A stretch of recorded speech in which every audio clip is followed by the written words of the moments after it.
All right. Hey, everybody. This is Git Help, an intro to PowerShell and how to use it for evil. My name is Jared Haight. I'm a security engineer with the Charlotte team with Gotham Digital Science.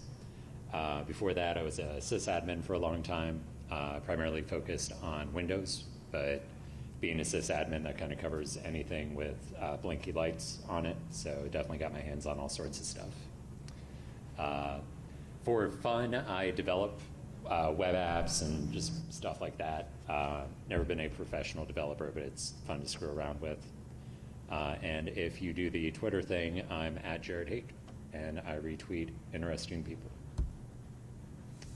So what I wanted to do with this presentation is kind of give an overview of how easy it is to get into PowerShell.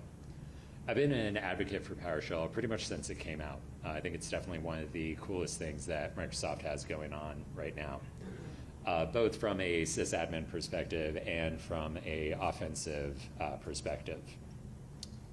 This presentation isn't going to be terribly in-depth. I don't expect anybody to leave here and become a PowerShell master. More just want to get the point across of how approachable and easy to use the language is. I also want to showcase some of the really cool stuff going on as far as offensive security goes. There's a lot of really cool frameworks and stuff out there. As I kind of hinted at before, we're going to be talking about developer stuff, scripting and variables and stuff like that. And I am not a developer. I have no idea what I'm talking about. So you picked the right presentation. I'm entirely self-taught. So I get terms mixed up. I may not be entirely accurate in how I'm describing stuff works. For an intro level course, it's going to be fine though. What I've taught myself has at least worked for me. So vocabulary may be off. You may get into PowerShell and a couple years down the road be like, oh, that Jared kid had no idea what he was talking about. That's fine. I just need you to pretend I know what I'm talking about right now. So the reason I think PowerShell is important, especially for information security standpoint, for red teamers, PowerShell is this incredibly powerful object-oriented language that's part of Windows, from Windows 7 on up. So it gives you access to the entire .NET framework, it gives you access to WMI, and it's incredibly easy to use. The other great thing about it is the blue teams, the incident response teams, aren't looking out for PowerShell. And it's actually really hard to log and monitor PowerShell. It wasn't until Windows 10 that logging of PowerShell events really became a thing. For blue teams, it's important because it is what actual bad guys are using for their nefarious deeds. There have been a couple instances recently where APTs have used PowerShell to execute code on their bots. Deep Panda was a group that was attacking national think tanks or national security think tanks. And what they were doing, they were using scheduled tasks that would execute PowerShell to download and run remote access tools and stuff like that. More interestingly, APT29, what they were doing, they had a C2 network, a command and control network, that was all through Twitter DMs. So their bots would check into these accounts, get the DMs, and execute the PowerShell that was being sent via direct messages over Twitter. With getting started in PowerShell, I'm assuming a lot of people here have scripting knowledge. This is going to be just old hat for you, but I do want to kind of get us all on the same page. For the purposes of this talk, when we talk about strings, we're talking about characters that ultimately you're going to be printing out to screen. Strings are just chunks of text. They can be letters or numbers, but when you think string, think I'm going to be printing this out to screen. Integers are just like you learned in math, they're numbers. In the context of this talk, it's numbers you're going to be doing math with. You can have numbers that are strings. You can convert those to integers, and that's all well and good. It's outside the scope of really what I want to cover here today. For our purposes, integers mean math, strings mean printing to screen. You also have Booleans. When we start talking about logic, Boolean just means is this true or false? It's kind of a unique value in a scripting language that you use for logic. And a variable is just a way to reference data throughout your script or program. An example of that is if you have a script that is going to print a message to screen, and it's going to generate the content of that message based off what happens within the script. You can assign whatever you want printed to screen in a variable throughout the script, and then at the end of your script, just have a single line that prints whatever the contents of that variable is. So objects are kind of an abstract concept, and it's not something I really felt comfortable with until I played around with them for a while. The way I look at an object is it's a type of something, and being a type of something, it inherits properties and methods that are relevant to its type. So a good example of that is taking a string, right? A string is an object in PowerShell, and it has properties for length, where we have a variable here, variable string, we call the length property. It tells us, hey, there's 4 characters in this string. It also has a method called toUpper, which will capitalize all the letters in that string. As you get into more advanced things in PowerShell, really everything's an object. So one thing you deal with a lot, at least on the sysadmin side, is AD-user objects. An AD-user object is going to have properties for first name, last name, username, stuff like that. And it's going to have methods to change the user's password or maybe add them to a group. Objects are really part of what makes PowerShell so great because it lets you interact with things real easily. Arrays are just a list of objects. It can be anything. It could be strings, numbers. It could be any combination of objects, but basically it's just objects separated by commas. In this case, we have a variable list. We're assigning an array of the words 1, 2, and 3 to it. One of the cool things about arrays is you can reference any object in that array using its index. And we're doing that here for the last 2 lines by calling a bracket, 0 bracket. That's going to give us the first item in the array. In this case, bracket 2 bracket gives us the last item. So your index starts at 0. Continuing the PowerShell intro here, everything we've talked about so far is real general scripting stuff. With PowerShell, one of the really cool things about it is it has what it calls commandlets. And they're just essentially tiny little programs you use to interact with stuff. It's going to be the majority of the stuff you do in PowerShell, you're going to be running commandlets. What's neat about it, they've established this methodology or this methodology where all your commandlets are going to be in a verb-noun format. So that makes PowerShell a very verbose language, but it also makes it very readable and very easy to figure out what you're doing or what you're trying to do. It makes it intuitive as well. So one of the examples I have up on screen here is set clipboard. So you can call set clipboard, you give it a string, it's going to send that string to your clipboard. If you want to get the contents of clipboard, it's probably get-clipboard, and that's going to return whatever is stored in the clipboard. Once you get the variables down, once you learn the objects or whatever you're interacting with, PowerShell becomes a pretty intuitive language to work around with. It's a great beginner's language. Some of the cool things about PowerShell being a modern language is everything's tab completable.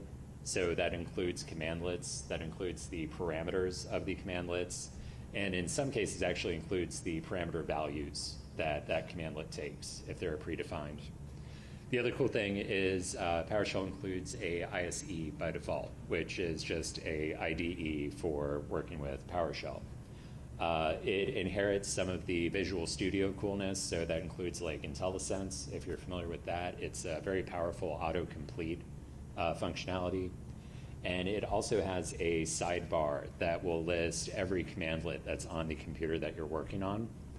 And you can drill in through that sidebar, and it will tell you all of the parameters that that commandlet takes. So real easy to explore around, get a feel for what you're trying to do.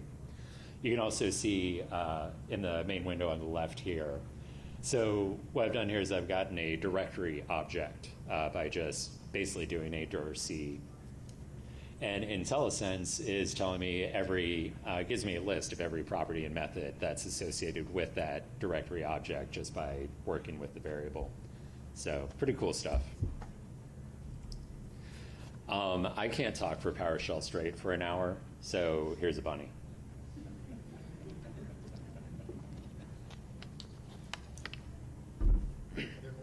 Yes, yeah, there will be regular bunnies and some puppies towards the end.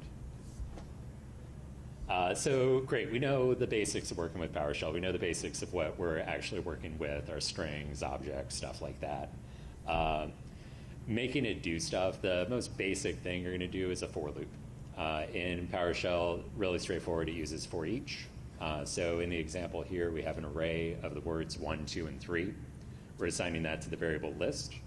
And then we're calling a for each item in list, and we're going to run a chunk of code. In this case, it's just print out an asterisk and whatever the item is. So you can see in the output on the right-hand side there, real straightforward, asterisk 1, asterisk 2, etc. A more practical example of this is taking what was shown in the ISE earlier. We're going to get an array of all of the file system objects on the root of C, and we do that with get child item. And actually, if you run dir or ls in PowerShell, those are both aliases for get child item. What's cool about get child item, as I mentioned, is it actually, instead of just giving you a list of, like a plain text list of what's on the drive, it actually returns an array of objects. So we're going to take that array of objects, we assign it to the variable dirs, and we iterate through. And we say, okay, for each dir in the dirs array, we're going to write out the full name, which is just the path. We write out a separator. The directory object has a method called getAccessControl, which returns an access control list. We run that, we assign it to the variable ACL, and then we take that ACL object, and it has a property of access to string, which gets us our NTFS permissions as a string. We print that out, we print out a blank line, and we go back through our for loop. The output for this looks like this. You get your path for the directory, a separator, and the NTFS permissions. So for loops are great, but they're dumb. And we can do smarter things with programming. That's why we have programming. When we talk about logic in scripting or programming, it really amounts to if something is true, do X. The way we figure out if something is true is we compare it to whatever we want to compare it to. With PowerShell, you compare things with dash and then two-letter acronyms. It's a little bit different than maybe Python or Ruby, where you're used to bang equals and stuff like that. I've used the two-letter acronyms in bash scripting before. I don't know if it has further history than that. There's a lot of Linux references through PowerShell. It's kind of cool. They actually have aliases now for wget and curl built into PowerShell that just call get web requests, which is kind of cool. So the most basic form of a logic statement is just an if-else statement. So in the example here, we're taking a list of numbers, an array of numbers, the integers 1 through 10, and we're iterating through with a for loop. We're getting each number out of that array. We're checking to see if the number equals 4. If it does, we write that out, so this number is 4. Else, we write out that it's not 4. On the output on the right-hand side, you can see kind of what that looks like when it runs. The last thing about logic that I want to cover is a while loop. And really, a while loop just says, you're comparing something. As long as that evaluates to true, it's going to keep running whatever that block of code is. And it's going to run that block of code over and over again, each time comparing what's in the while loop to make sure that it's still true. So in our example here, we're taking the variable I. We're assigning that an integer of 1. And then we're checking to see that while I is less than or equal to the number 4, we're going to run this block of code. Real straightforward. It prints out whatever the contents of I is, and then increments I up by 1. So our output on the right-hand side there is just the numbers 1, 2, 3, and 4. So knowing what we work with in PowerShell, our objects, our strings, our variables, knowing how to logic stuff out, you can literally do anything in PowerShell now. The first 6 to 8 months that I was scripting in PowerShell, everything I wrote was just a really glorified, very long if-else statement, basically. It wasn't efficient, it wasn't pretty. Anybody who had any experience with scripting would have throttled me. But the scripts got their jobs done, and that's really kind of all that matters when you're starting out. To figure out how to use PowerShell and how to use what's available to you, there are 3 things that I typically find myself using. The first commandlet is git command, and that just lets you search all the commandlets and all the programs in your path for a string. So in the example here, we're searching for anything that ends with the word clipboard. So that's going to get us get clipboard, set clipboard, etc.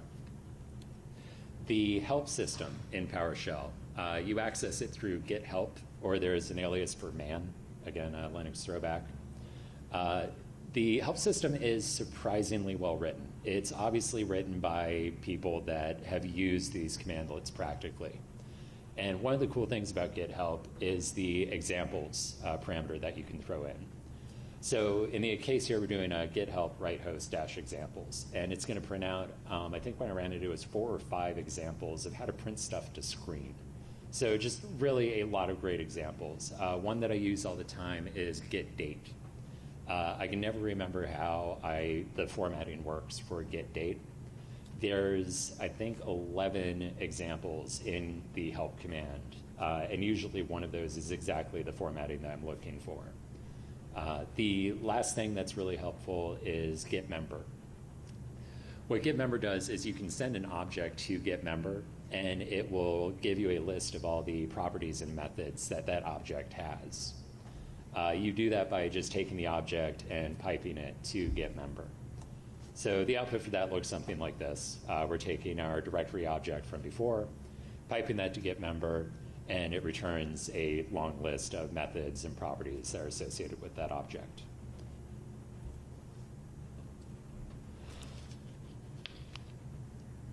I love this one. Bunnies are jerks. I own a bunny. He is a jerk. All right, so let's start putting all this together and actually do something practical. What I want to do is we're going to take the script from before where we've got the NTFS permissions, and we're going to make it a bit more intelligent and a bit more useful. We start out basically the same. We call get child item, get an array of file system objects, return that to the variable ders, and then we go into a for each loop. Where we start to change things, though, is the first thing we're going to do is we're going to declare an I variable, because I like the letter I. We're going to call that 0. Now, before what we did, when we got our ACL, is we called access to string. And that just returned a chunk of text that was the NTFS permissions. And we could chop that up and we can get what we're looking for. Probably should have mentioned, what I want to do here is I want to find permissions that apply to the everyone group. And we can do that with access to string. There's definitely string manipulation in PowerShell. We can do things easier and more efficiently. The way we're going to do this is the ACL object also has an access property. That access property is an array of access control entry objects. So what we're going to do is we're going to take that I variable and we're going to call through the index of that access property list and start working with the access control entries by themselves. So we do that with our while loop. We check, hey, as long as, I'm going to call access bracket 0 bracket, as long as we start incrementing through that and it doesn't return a null or, just nothing, this while loop is going to be true and it's going to run its code. Into the while loop, we know we have an access control entry. We assign that to the variable ACE. And what I did putting this together was used get member to figure out kind of what I was looking for and how I can work with this ACE object. So I found out, I need to find out who these permissions apply to, and I want to find out what those permissions are. The identity reference parameter is the parameter in that ACE that tells us who this ACE applies to. So we're able to do an if statement. If that identity reference parameter contains the word everyone, we want to do something with it. We go back, we write out the full path, our separator, and then we write out just simply the identity reference, who this ACE applies to, and we write out the file system rights, which using git member and playing around a bit, we figured out that's how we find out what the permissions are in that ACE. We increment up by 1, and we go back into our while loop and keep iterating through that array of ACEs. The full code looks like this, 19 lines. And to go through real quickly again, we get our directories, we iterate through, we get the ACL from that directory, and then we start going through its access control entries. In that while loop, we keep iterating through the access control entries. Once we're out of access control entries, we're back into our for loop, and we move on to the next directory and continue the process. So again, this time the output, we're just looking for anything that contains everyone. And on running this on my laptop, we got back users, which is expected, and sandbox, which apparently sandboxy wants everyone to have full access to that folder, which confuses me and has since been fixed. All right, so some of the unique things about PowerShell that make it pretty cool. There's the concept of PS drives. And what a PS drive is it's kind of like a virtual file system. So in the example here, we're actually working through the registry as if it was a file system. We just change directory into HKeyCU, so HKey current users. And then from there, we can switch between keys, and we can also start creating objects. One of the cool commandlets that comes into play is test path, which you feed it a path either with any PS drive supported thing. So it could be a file system, UNC, registry. It will check to see if that path exists and return true or false. So in this example, we check to see if we have a key for BSidesCHS. We don't, so we go ahead and create it with new item. And then we create a value in that registry key of demo with the value of text goes here, because I ran out of original things to do there. One of the nice things about PowerShell being a modern language is it's network aware. So UNC paths work natively, and a lot of the commandlets, especially those provided by Microsoft, will work on remote computers. So in the example of the stop service commandlet, what we're doing here is we're stopping the spooler service on a remote PC. That will come into play when we talk about frameworks. The other cool thing is it integrates with Windows RM, which is Windows Remote Management Service. That lets us do two pretty cool things. One is we can run the enter PS session command, which is kind of like SSH, but PowerShell, until PowerShell actually gets proper SSH, which is coming. By using the enter PS session command, you actually drop into a PowerShell prompt on a remote PC. You can also do invoke command and invoke expression, which are both ways to execute just raw PowerShell code on a remote PC.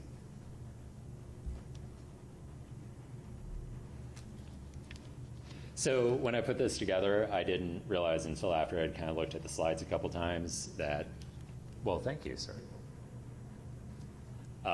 That puppy break is a terrible, terrible pun for this GIF.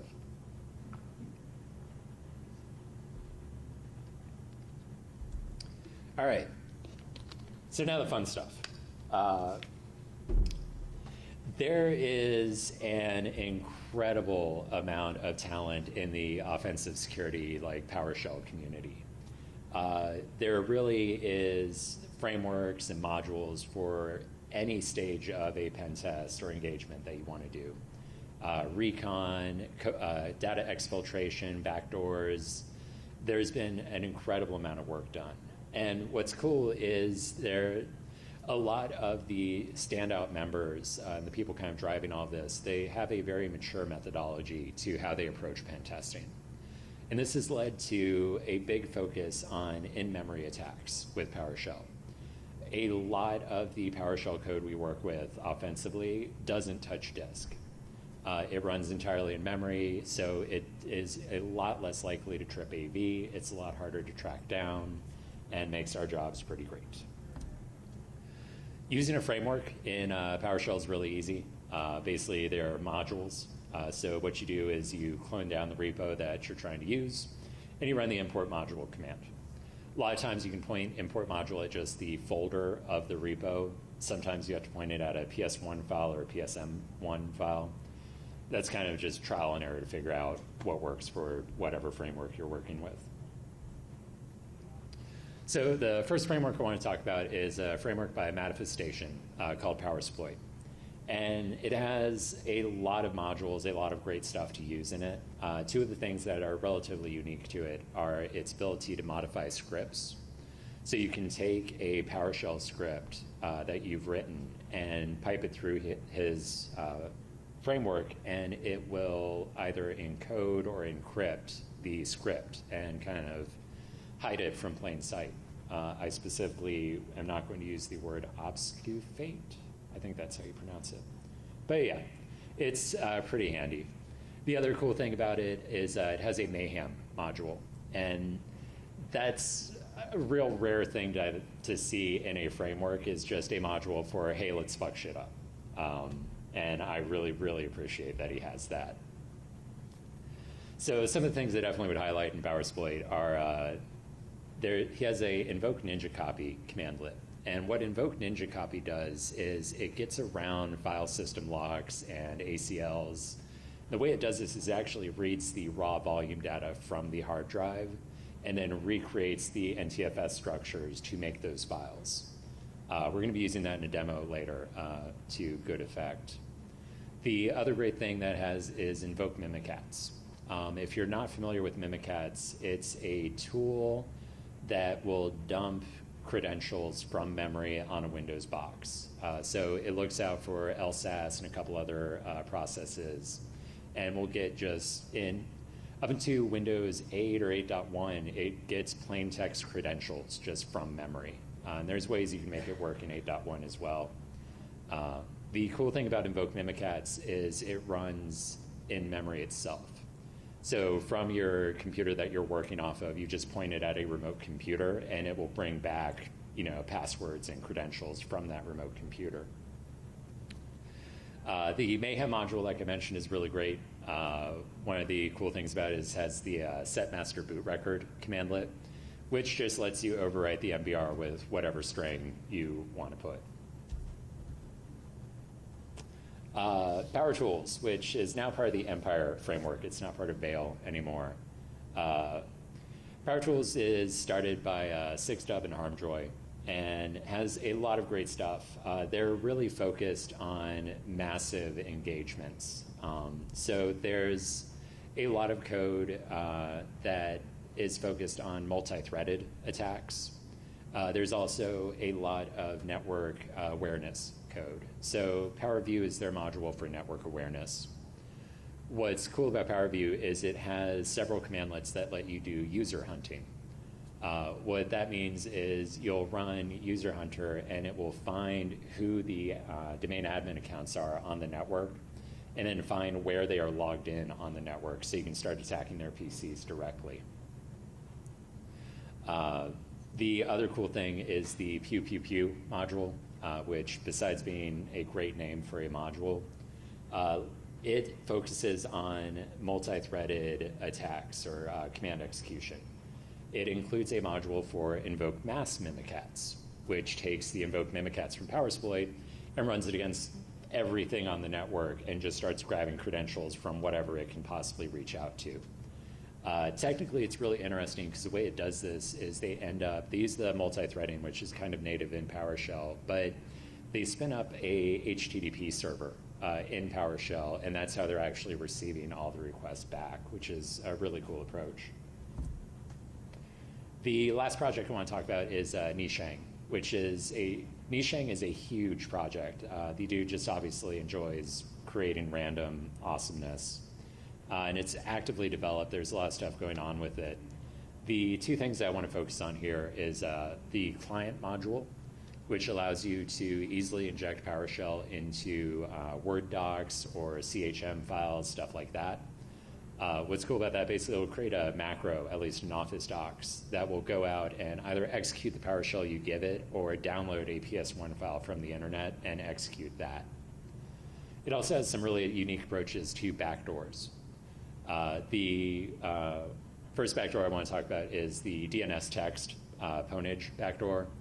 What that does is you point it to a domain, and it will query that domain for text records and treat those text records as executable PowerShell.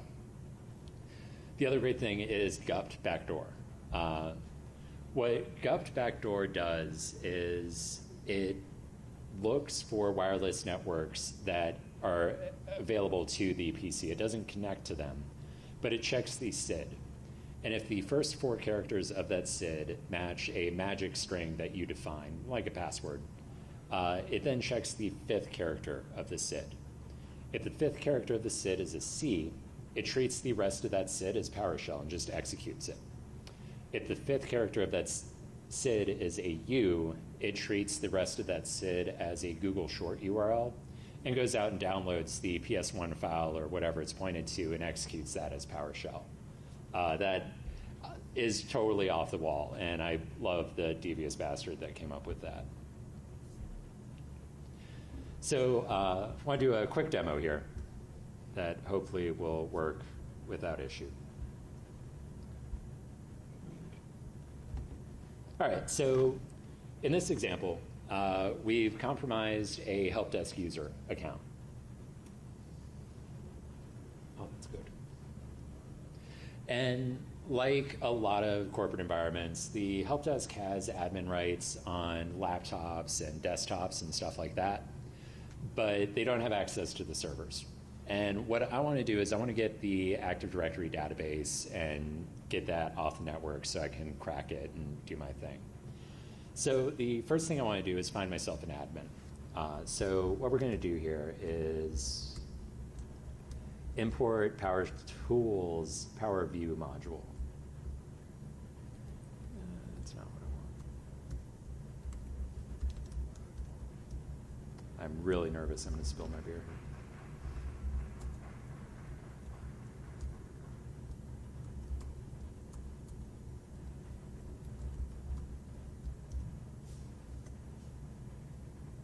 All right.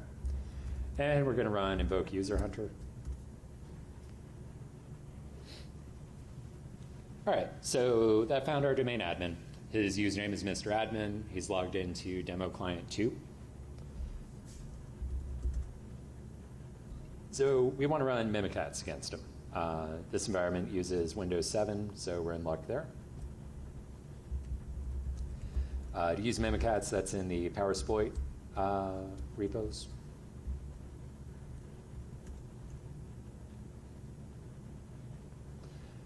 So Windows Defender, Windows 10, Windows Defender on Windows 10 does detect invoke Mimikatz as a malicious file.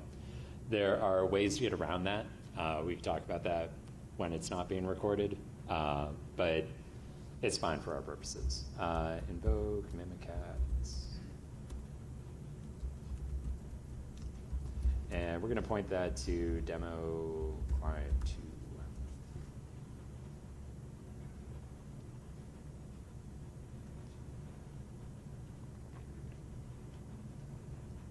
Sweet.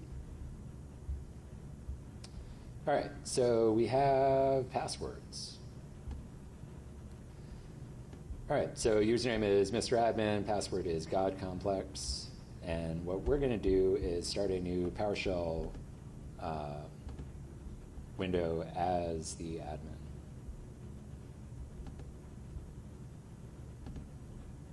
So Mr. Admin.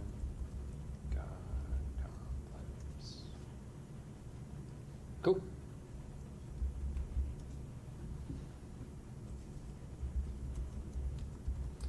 All right, so we have domain admin rights. We need to get our Active Directory database. So first thing we need to do is figure out what our DCs are. There are any number of ways to do this. Because this is a PowerShell talk, we are going to use PowerShell. Part of Power View under Power Tools is a lot of AD enumeration sort of stuff. And one of those things is getting at domain controller? Yeah. All right. So this tells us what our domain is, what the DC is running, what its roles are, and what its host name is. So we're going to use, now to get that AD database, we're going to use invoke ninja copy from Powersploit. Let me clear this out for you guys.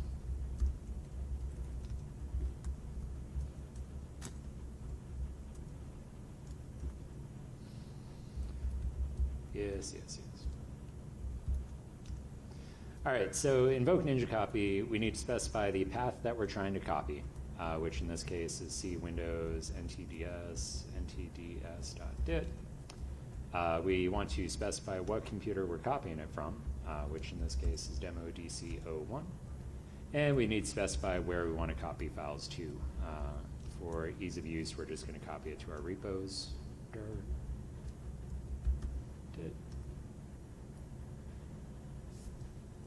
Whoa, now.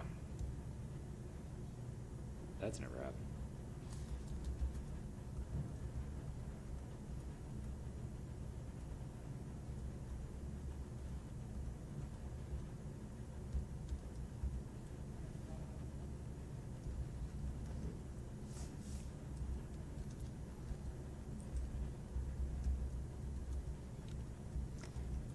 Yeah, it did complete path. C Windows tds.dit. Let's try that again. Local destination is C repos tds.dit, and computer name is demo DC01. I wonder if it was choking on the capital NTDS in that path. Weird. This is going to take a second because, like I said, it's actually reading raw volume data and kind of restructuring that back into NTFS stuff.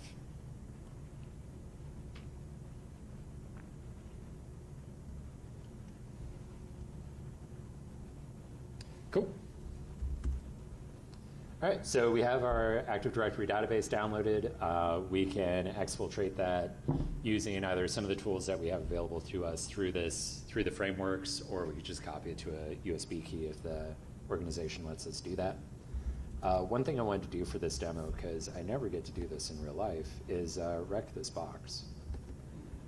So we're going to start a administrative prompt.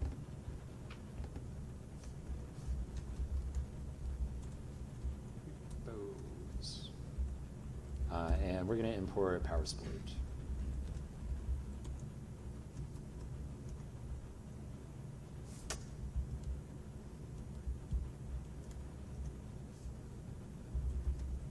Yeah. And we're going to set the master boot record to like lead hacksaw. Yes, I do want to screw up my computer.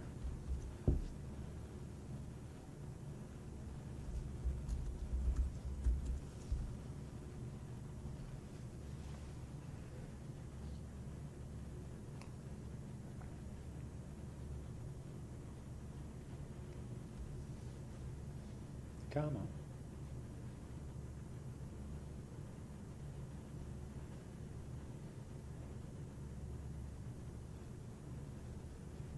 Ha.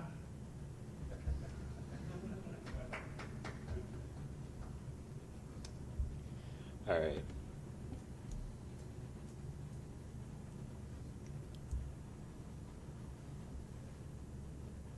So the last framework I wanted to talk about today is a framework called Empire. And Empire is an amazing piece of work. It was debuted at the most recent BSides, DEF CON, or Black Hat, one of the three. And basically, Empire is a complete PowerShell post-exploitation remote access kit. It's kind of like Meterpreter, but entirely written in PowerShell, and includes a lot of the modules and tools that I covered today, and then some. What's great about it is they have a strong focus on cryptographically secure communications. They have a strong focus on unique memory footprints. So when you set up Empire, it's a client-server model, like you'd expect. You need a Linux box, you clone the Empire repo, run the config scripts.